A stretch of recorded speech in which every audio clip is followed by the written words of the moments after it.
You cut me open and I keep bleeding. I keep bleeding love.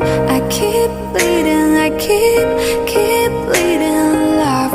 Keep bleeding. I keep bleeding love. You cut me open and I. Hello everyone, কেমন আছেন আপনারা সবাই? আশা করি ভালো আছেন। অনেক দিন পর আবারও একটা ভিডিও নিয়ে হাজির হলাম আপনাদের মাঝে।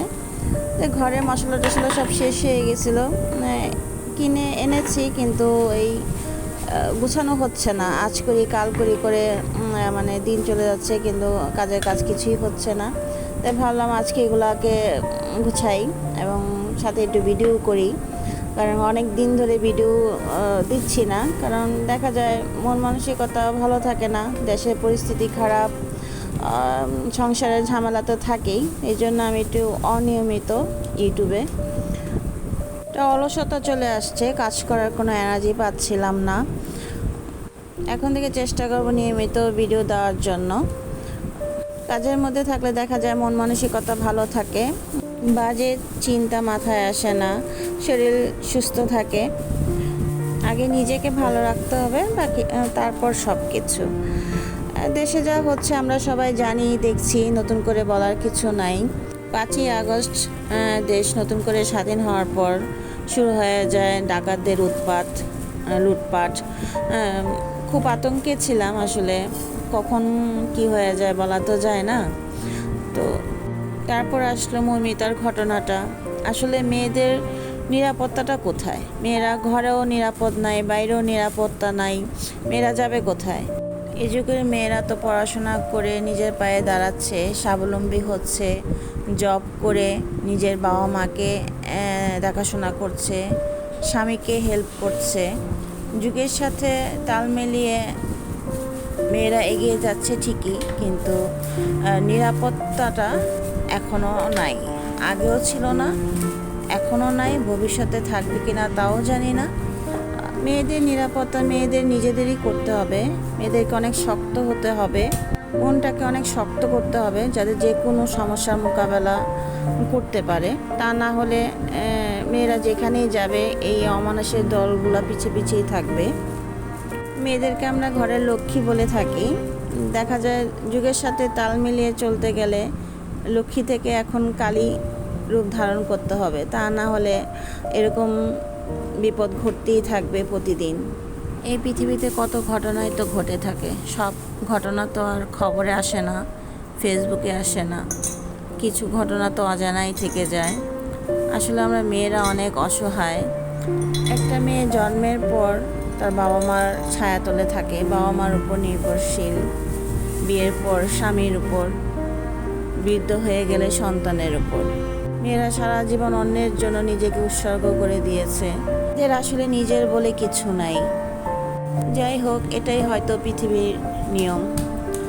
একের পর এক আন্দোলন বিক্ষোভ চলছেই। তো এখন শুরু হচ্ছে আবার বন্যায় ডুবে যাওয়া মানুষদের জন্য ছাত্ররা যা করছে আসলেই অনেক প্রশংসনীয়।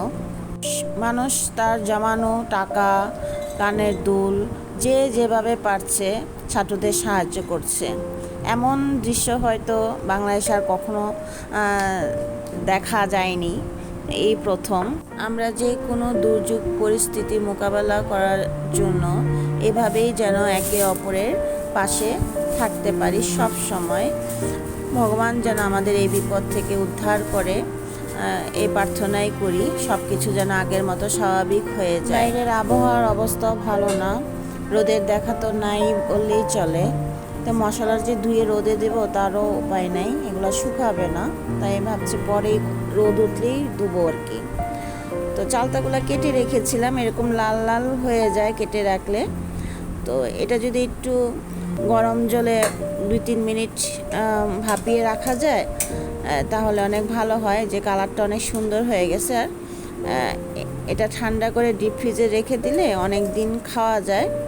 হ্যাঁ, ডালের মধ্যে দিলেও চালতাগুলো আর কালো হবে না। আপনারা চাইলে এরকমভাবে চালতা সংরক্ষণ করতে পারেন ডিপ ফ্রিজে, অনেক দিন ভালো থাকে। তো আজকে তেলাপিয়া মাছ রান্না করব।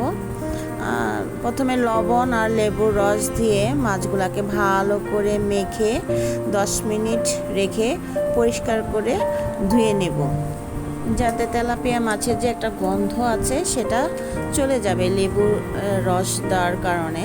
তাই ভালো করে এটা মেখে ধুয়ে নিতে হবে। আমার মাছ ধোয়া শেষ, এখন একটা মশলা তৈরি করব।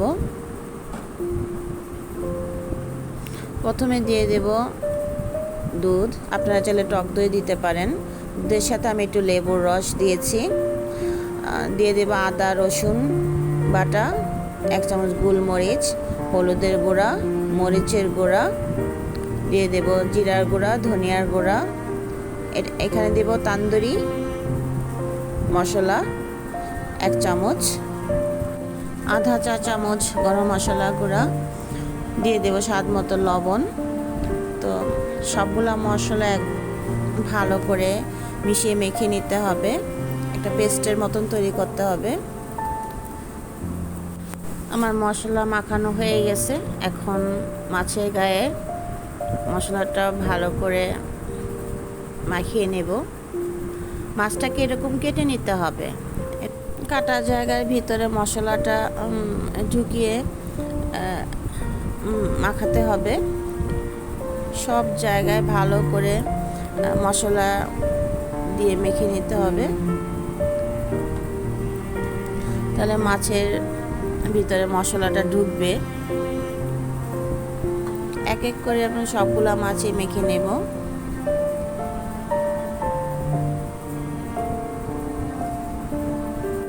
আমার মাছ মাখানো হয়ে গেছে, এখন আধা ঘন্টা বা 1 ঘন্টা রেখে দিলে মাছের গায়ে মশলাটা ভালো করে ঢুকবে এবং খেতে অনেক ভালো লাগবে।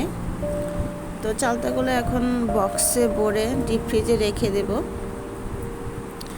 এভাবে রাখলে অনেক দিন রেখে খাওয়া যায়, নষ্ট হয় না। আমি মাছটাকে 1 ঘন্টা রেখে দিয়েছিলাম, এখন মাছটাকে ভাজবো। মাছের গায়ে যে বাড়তি মশলাটা আছে সেটা সহ যদি ভাজি তাহলে মশলাটা পুড়ে যাবে এবং মাছটা ভিতর থেকে ভালো করে ভাজা হবে না। তাই মাছের গায়ে বাড়তি মশলাটা সরিয়ে রেখে দেব। এখন একটা ফ্রাই প্যানে সরষের তেল গরম করে মাছগুলোকে দিয়ে দেব। কাটা কম থাকার কারণে তেলাপিয়া মাছের বারবিকিউ এবং তান্দুরি ফিশ অনেক ভালো হয়।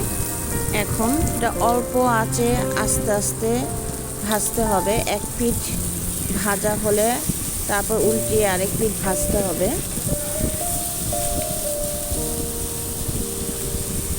এই রান্নাটা ননস্টিক প্যানে করলেই ভালো হয়, ভাজাটা অনেক সুন্দর হয়। কড়াইতে করলে হয়তো কড়াইয়ের মধ্যে পোড়া লেগে যেতে পারে নিচে।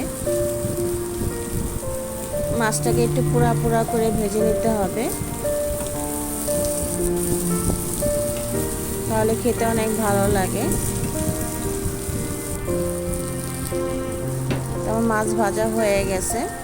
এখন আমি আগে থেকে চুলার মধ্যে একটা কয়লা দিয়ে রেখেছিলাম, তো কয়লাটা এখন এই প্যানের মধ্যে দিয়ে দেব একটু তেল দিয়ে ঢাকনা দিয়ে ঢেকে রাখবো 10 মিনিট, যে কয়লার ধোঁয়াটা যাতে মাছের মধ্যে ঢুকে একটা স্মুথি ফ্লেভার আসে। আমার 10 মিনিট হয়ে গেছে, এখন ঢাকনা খুলে কয়লাটাকে সরিয়ে নেব। এই হচ্ছে আমার তান্দুরি ফিশ, খেতে অনেক ভালো হয়েছে। তো ভিডিওটি যদি ভালো লেগে থাকে প্লিজ একটা লাইক অ্যান্ড সাবস্ক্রাইব করে পাশে থাকবেন। ধন্যবাদ।